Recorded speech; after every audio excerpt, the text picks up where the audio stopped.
राधे राधे दोस्तों। दोस्तों, भूल कर भी न करें ये 5 काम सावन के महीने में, नहीं तो शंकर बाबा रुष्ट हो जाते हैं और घर में बर्बादी के लक्षण शुरू हो जाते हैं।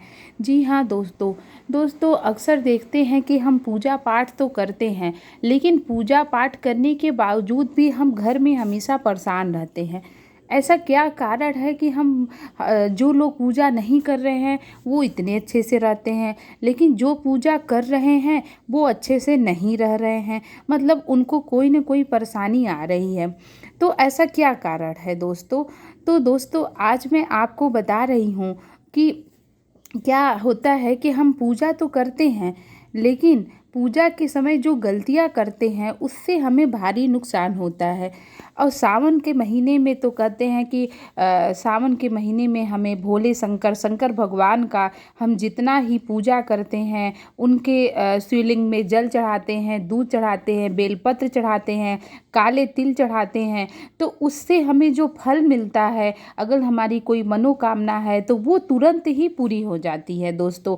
तो ये मतलब कि ये हमारी मान्यता है कि हम गए, किसी कोई मंदिर है, ठीक है, मंदिर में गए सावन के महीने में, शंकर भगवान को मैंने सब कुछ चढ़ाया। मैंने फल फूल बेल पत्र इत्र और मिठाइयाँ, और उसके बाद मैंने उनको दूध से स्नान भी कराया शिवलिंग पे। ठीक है दोस्तों, तो ये सब तो मैंने किया, लेकिन आपने सोचा कि आपका मन कैसा है? क्या आप सही मन से भोले शंकर को अर्पित कर रहे हैं? क्या आपकी भावना सही है? क्या आप जो शंकर भगवान को अर्पित कर रहे हैं, जो आप उनसे मांगना चाहते हैं, क्या आप वो सही तरीके से मांग रहे हैं? दोस्तों, अगर आप सही तरीके से मांग रहे हैं तब तो आपकी इच्छा पूरी होगी, और नहीं तो नहीं होगी। अक्सर अच्छा होता क्या है कि जब हम घर में पूजा करते हैं, शंकर भगवान की सावन के महीने में अगर पूजा कर रहे हैं, तो ऐसे बहुत से काम होते हैं जो हम एक महीने में करते हैं। मतलब पूजा भी करते हैं, व्रत भी रखते हैं, लेकिन फिर भी क्या होता है कि फिर भी हमारी इच्छा नहीं पूरी हो पाती है। फिर भी हमें कोई न कोई देखते हैं समस्या हमारे घर में बनी रहती है। कभी लड़ाई झगड़े का माहौल रहता है, तो कभी हमें कोई न कोई परेशानी आ ही जाती है। फिर हम सोचते हैं कि हम इतना पूजा पाठ कर रहे हैं, व्रत कर रहे हैं, तो कभी आप अपने लड़के को लेकर परेशान हैं, आपका लड़का आगे नहीं बढ़ पा रहा है, पढ़ाई लिखाई नहीं कर रहा है, तो घर में कोई न कोई मतलब समस्या आती है। तो उसका सबसे बड़ा जो कारण होता है दोस्तों, वो होता है हमारे पूजा पाठ का सही से ना होना। क्योंकि हम क्या करते हैं, कई लोग होते हैं तो 2 मिनट ही पूजा करते हैं, लेकिन जो कई और ऐसे लोग हैं जो कि 1 घंटे भी पूजा करते हैं, लेकिन उस पूजा के दौरान उनका आप देखेंगे वो सही से पूजा कर ही नहीं पाते हैं। कहीं उनका ध्यान कहीं कुछ और है, पूजा के दौरान वो कुछ और सोच रहे हैं। शंकर भगवान भोले बाबा को चढ़ा रहे हैं, बेलपत्र चढ़ा रहे हैं, ये चढ़ा रहे हैं, लेकिन उनके दिमाग में क्या चल रहा है? घर के लड़ाई झगड़े ही चल रहे हैं। तो आपके घर में क्या होगा? आपके घर में लड़ाई झगड़े ही होंगे। फिर आपके घर में ना अच्छा माहौल नहीं हो सकता है। अगर आप उस दौरान कुछ और सोच रहे हैं, अरे मेरा बच्चा तो पढ़ ही नहीं रहा है, कुछ नहीं हो सकता है, ये नहीं हो सकता है, तो उससे क्या होगा? उससे भी आपके घर में क्या होगा कि आप भोले बाबा के सामने तो सकारात्मक चीज़ें सोच ही नहीं रहे हैं। आप क्या सोच रहे हैं? नकारात्मक चीज़ें हो सोच रहे हैं कि ये नहीं होगा, वो नहीं होगा।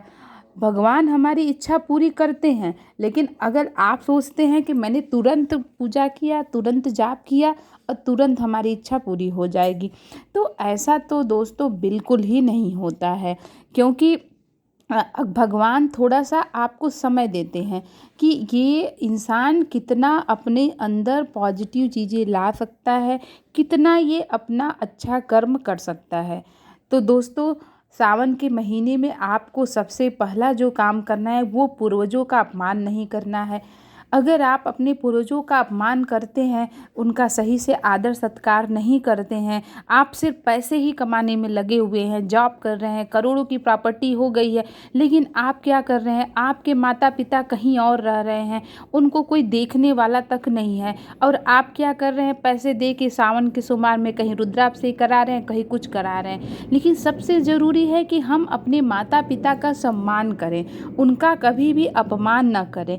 अगर हम उनका अपमान करते हैं तो हम ज़िंदगी में कभी आगे नहीं बढ़ सकते हैं।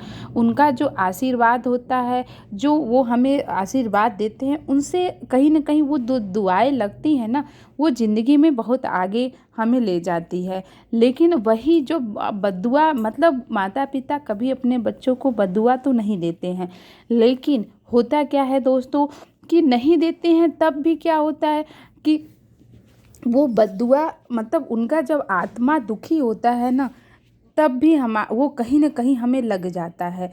तो हमें इस चीज़ का ना सावन के महीने में तो विशेष तौर पे ध्यान देना है, क्योंकि अगर आप ऐसा नहीं करते हैं तो भोले शंकर का अगर आप व्रत भी रखते हैं, कुछ भी करते हैं, तो कुछ नहीं होगा।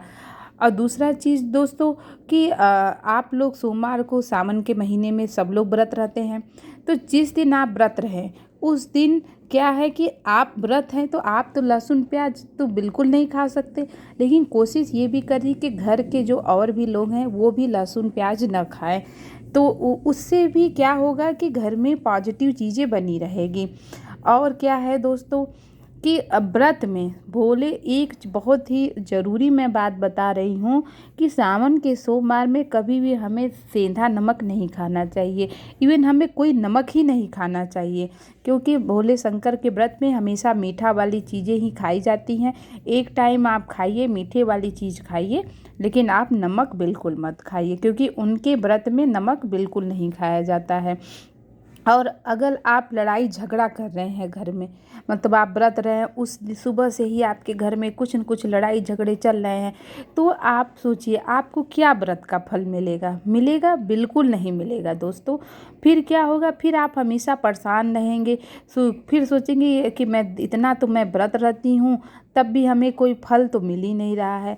तो उसका जो कारण होते हैं ना, कुछ ऐसे घर में चीज़ें होती हैं जो कि आप करते हैं, वो उससे करते करते हमारे घर में क्या होता है, नकारात्मक चीज़ें अपने आप विराजमान हो जाती हैं। फिर आप पूजा पाठ भी करते हैं, तब भी आपको उसका क्या होता है, फल नहीं मिलता है दोस्तों। तो इस चीज़ का आपको विशेष तौर पर ध्यान रखना है। और आप क्या कर सकते हैं कि आप जैसे जिस दिन व्रत रह रहे हैं, ठीक है, व्रत के दिन आपको क्या करना है कि आप कोशिश करिए कि आप सुबह उठें। सुबह उठ के नहा धो के आप विधिवत भोले शंकर की पूजा करें, उनका चालीसा पढ़ें, रुद्राष्टकम पढ़ें।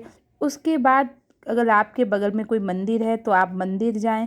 मंदिर जाके उनका मतलब कि जलाभिषेक करें। और या आप जैसे बहुत से लोग होते हैं पंडितों को बुलवा के रुद्राभिषेक कराते हैं, लेकिन हर कोई का तो पॉसिबल नहीं हो पाता है। तो आप ये कर सकते हैं कि आप खुद मंदिर में जाइए, क्योंकि हमारी जब भावना सच्ची होती है ना, तो भगवान कहीं से भी हमारी पुकार सुन लेते हैं। आप खुद से जाइए और आपको क्या करना है कि ओम नमः शिवाय ऐसे करते हुए आपको 11 बार, नहीं आपके पास ज़्यादा टाइम है तो सिर्फ आप 11 बार ओम नमः शिवाय बोलते हुए आप शिवलिंग पे दूध चढ़ाइए, जल चढ़ाइए, बेलपत्र चढ़ाइए। और सब कुछ चढ़ाने के बाद आपको भोले शंकर से प्रार्थना करना है कि हे भोले शंकर, हे त्रिपुरारी, हे भंडारी, आप हमारे घर में कृपा बनाए रखें और हमसे जो गलतियां हों इस सावन के महीने में, उस गलतियों को आप क्षमा करें। हम एक नादान बालक हैं जो कि हम समझ नहीं पाते हैं, तो इस चीज़ का आपको ध्यान रखना है दोस्तों। और फिर आप घर में आइए। कोशिश आप यही करिए कि सारा दिन किसी से कोई लड़ाई झगड़ा ना हो। हमेशा आप झूठ न बोले, अच्छे विचार मन में रखते हुए अगर आप शंकर भगवान की का व्रत रहते हैं, तो आप देखेंगे कि आपको इतनी सफलता मिलेगी कि आप सोच नहीं सकते हैं। और ये आपको पूरे मतलब कि सावन के महीने में करना ही करना है। मतलब आप सावन के महीने में आप लगातार करिए ये चीज़ें और आपकी इच्छा ज़रूर पूरी होगी। तो दोस्तों, आप मेरी इस बातों का ज़रूर ध्यान दीजिएगा और आप देखेंगे आपको सावन के महीने में बहुत सारी खुशियाँ मिलेंगी। बस आपको सही तरीके से अपने घर में देवी देवताओं का, अपने पूर्वजों का, कुल देवी देवता का पूजा पाठ करना है। तो तब तक के लिए राधे राधे। श्री हरिदास।